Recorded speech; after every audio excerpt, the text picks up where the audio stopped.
terakhir kali saya ingatkan, tidak ada lagi yang namanya bermain proyek. Tidak ada lagi jaksa yang minta-minta, ngemis, minta proyek. Coba lakukan itu dan ingat, akan aku tindak. Ingat, ini adalah peringatan terakhir untuk kalian. Siapapun Anda, belakangmu siapa, aku tindak dengan keras.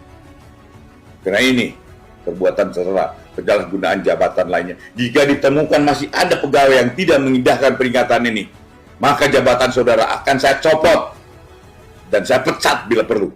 Bagi yang tidak punya jabatan, akan saya pecat. Ingat, saya tidak akan main-main lagi. Saya bosan menerima pengaduan-pengaduan di daerah yang selalu kalian lakukan.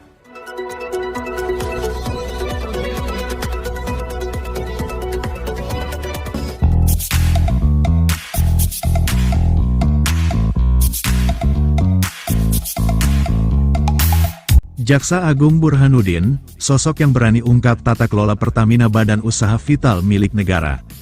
Probolinggo CB News Indonesia. Kasus mega korupsi seolah datang silih berganti dan berkembang biak seperti patah tumbuh hilang berganti. Satu kasus belum tuntas dan masih bikin heboh, sudah muncul kasus lainnya.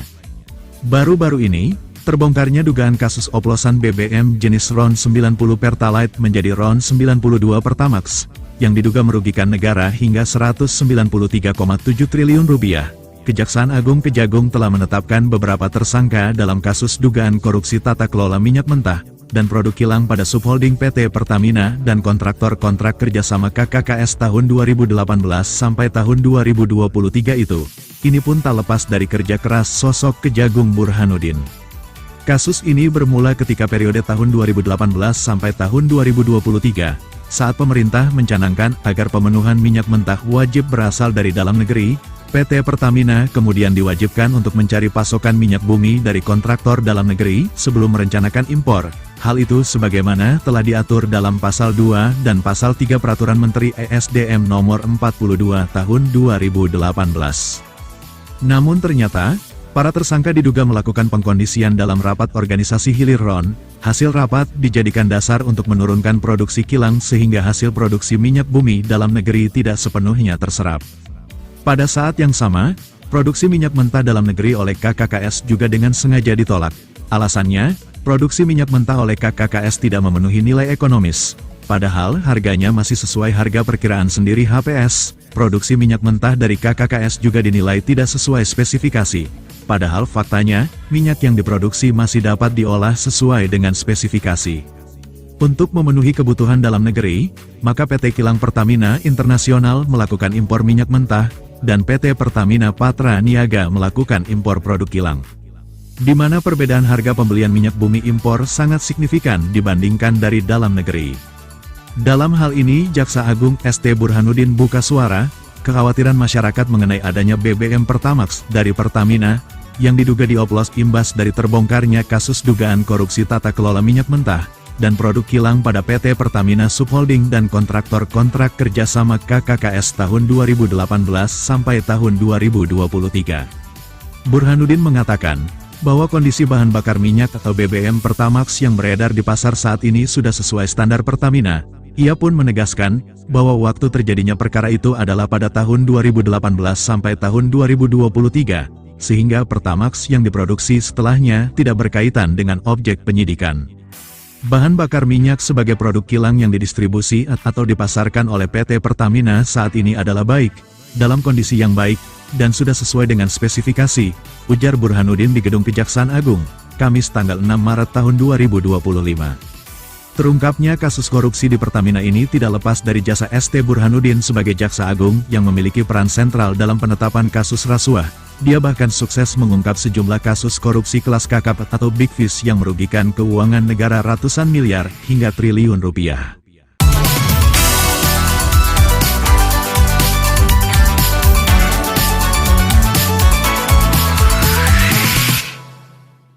Bahwa korupsi di Indonesia betul-betul telah memprihatinkan.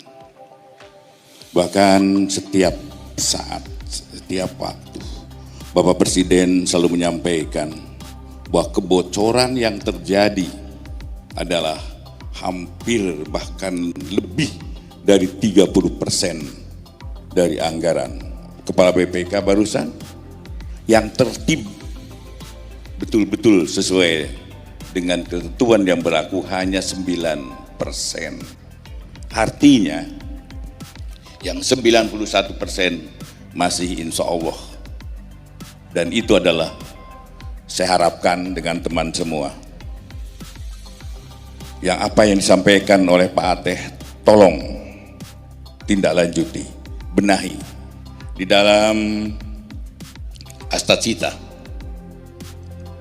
poin 7 menyampaikan penguatan reformasi politik hukum dan birokrasi serta memperkuat pencegahan dan pemberantasan korupsi. Benar juga tadi disampaikan korupsi dari tahun ke tahun bahkan semakin tambah. Dan itu juga. Sekarang dengan otonomi ada penyebaran korupsi. Sekarang mulai dari kepala desa, pemerintahan terendah sampai terus ke atas. Korupsi sudah menjamur di situ. Nah, korupsi untuk tetap hati-hati. Terutama yang menyangkut kepala daerah. Yang menyangkut unsur kepala desa. Kepala desa itu adalah suatu badan, suatu pemerintahan yang terendah. Di mana pimpinannya, yaitu kepala desa, dipilih dari masyarakat. Dan masyarakat itu plural, tidak yang berpengetahuan aja. Bahkan mohon izin dari orang-orang yang pengetahuannya masih rendah. Kemudian jadi dia dipilih oleh masyarakat menjadi kepala desa. Kepala desa kemudian yang tadinya tidak pernah mengelola keuangan, tiba-tiba diberi kesempatan untuk mengelola keuangan sekitar 1 sampai 2 miliar dalam setahun. Ini adalah tugas berat bagi mereka karena mereka harus mempertanggungjawabkan ya sistem keuangan pemerintah. Inilah menyebabkan kebocoran-kebocoran itu terjadi karena dia tidak mengerti apa yang harus dia lakukan setelah menerima uang itu. Dan itu yang saya sampaikan pada para jaksa di daerah untuk hati-hati menanganinya. Bahwa pada korupsi ini tolong untuk para kajati lakukan penindakan dan setelah penindakan berikan mereka perbaikan sistemnya. Karena juga sampai dari tahun ke tahun korupsi yang terjadi adalah tetap itu aja. Kalau kita tidak merubah dan memperbaiki sistem yang ada, dan itu akan terjadi menjerat kita semua. Saya minta para kajari, setelah kalian melakukan pemberkasan, kalian melakukan persidangan, setelah keputusan, lakukan koordinasi dengan pemerintah daerah setempat, lakukan perbaikan sistemnya, dan sistem-sistem itu jangan sampai terulang. Kajati sanggup? Lakukan itu. Dan apabila kalian tidak memperhatikan apa yang saya sampaikan, kalian justru yang saya akan tindak.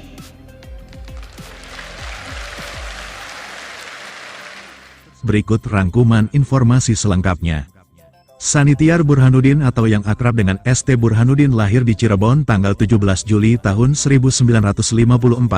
Dia adalah Jaksa Agung yang telah memimpin Kejaksaan Agung sejak 2019 lalu. Burhanuddin memulai karirnya di bidang hukum dengan mengikuti pendidikan pembentukan jaksa pada 1989. 2 tahun kemudian, dia mulai menitik karir di kejaksaan. Dan secara perlahan ditugaskan mengisi sejumlah posisi penting. Karirnya semakin bersinar ketika ditugaskan sebagai Kepala Kejaksaan Negeri Bangko Jambi pada 1999, dia juga tercatat pernah menduduki sejumlah jabatan strategis, seperti Asisten Pidana Umum Kejaksaan Tinggi Jambi, Asisten Pidana Khusus Kejati NAD, Kepala Kejaksaan Negeri Cilacap, Asisten Pengawasan Kejati Jawa Barat dan Wakil Kepala Kejaksaan Tinggi Nangro Aceh Darussalam NAD. Pada 2007, lulusan sarjana hukum dari Universitas Diponegoro pada 1983 itu, mendapatkan promosi menjadi Direktur Eksekusi dan Eksaminasi Jaksa Agung Muda Pidana Khusus. Setahun kemudian, Burhanuddin mendapatkan promosi sebagai Kejaksaan Tinggi Maluku Utara pada 2008, kemudian pada 2009, lulusan Magister Manajemen UI 2001 tersebut kembali ke Kejaksaan Agung dengan jabatan Inspektur 5 Jaksa Agung Muda Pengawasan. Berlanjut pada 2010, ST Burhanuddin mendapatkan promosi kembali sebagai Kepala Kejaksaan Tinggi di Sulawesi. Dia lalu diangkat menjadi Jaksa Muda Bidang Perdata dan Tata Usaha Negara pada 2010, hingga akhirnya memutuskan untuk pensiun pada 2014. Pria yang menamatkan pendidikan doktornya di Satyagama Jakarta 2006 ini, pernah meraih penghargaan Satya Lancana Karya Satya dari Presiden pada 2007. Usai pensiun, Burhanuddin kembali ke Kejaksaan Agung ketika dipercaya mantan Presiden ke-7 Joko Widodo untuk menjabat sebagai Jaksa Agung. Hal itu diumumkan Jokowi bersamaan dengan pengumuman menteri-menteri di Istana Negara Jakarta pada Rabu tanggal 23 Oktober tahun 2019. Masuknya Burhanuddin di lembaga Kejaksaan Agung membawa pengaruh yang besar. Di bawah kepemimpinannya sejumlah kasus korupsi kelas kakap yang merugikan negara ratusan miliar hingga triliun terbongkar.